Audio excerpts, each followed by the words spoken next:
If money keeps getting tight in your business, it's not a hustle problem, it's a structural problem. And there are only 5 places that this comes from. And those 5, well, they happen to be timing, overreaction, sales mix, pricing reality, and readiness for growth. These are the 5. And I've identified these time and time again. When I hear people reacting to the pain of money not being where it should be when it should be there, I know it's going to be one of these 5. So let's talk about what they are so you can start finding them in your business and start fixing them.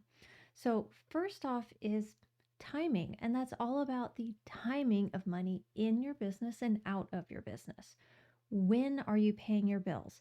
How are you invoicing? Are you following up on invoicing? What's the process? What's your procedure? How are you getting money in? When are you getting money out? If you're paying your bills before your clients pay you, you're basically your client's bank account. That sucks. Don't do that. Number 2 is overreaction.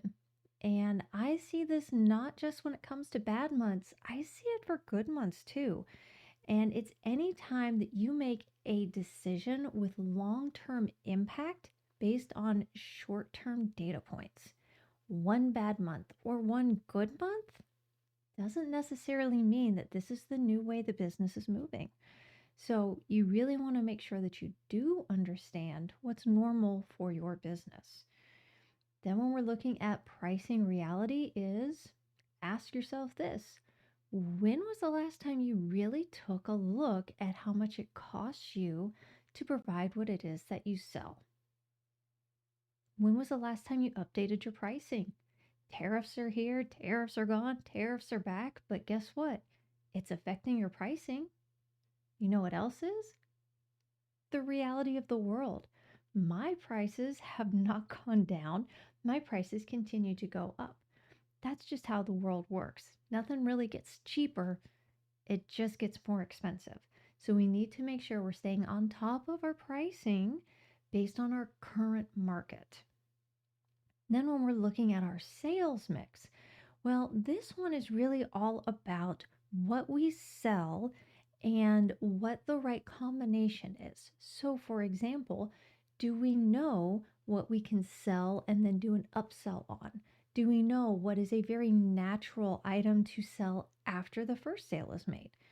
For example, let's say that you sell decks and you're like, hey, yeah, that's cool. People aren't going to buy a deck one month and then come back and get another one or do a subscription to decking. I agree. That is unlikely to happen. But it doesn't mean that you can't sell them a deck now and then upsell them on a higher level of building materials because of the type of environment they're in. And hey, this is going to save you money in the long run because you won't have to replace your deck. Oh, hey, that's nice. Or maybe it's a matter of, hey, I'm going to sell you this deck and in 6 months, I can come out, do a quick inspection and go ahead and seal it for you. Hey, that's great too. Those are 2 options that you can look at. Even if you don't have something, say, a pet food subscription service that is going to have those regular repeating purchases and sales that are going to result in additional sales. Understand what's really making you a profit in your business, part of the pricing reality, and then part of, hey, what are we selling? Why are we selling that? And then finally, readiness for growth. I cannot tell you how many times I've heard people say, hey, I need more money. Do you know a great sales guy? I know all kinds of great sales folks, but are you ready if they double your revenue and your sales overnight? Can you handle that? Can you keep up with it? What's going to break first? So we really want to pause when money is tight, and rather than react with the core 4, I've got a video on that.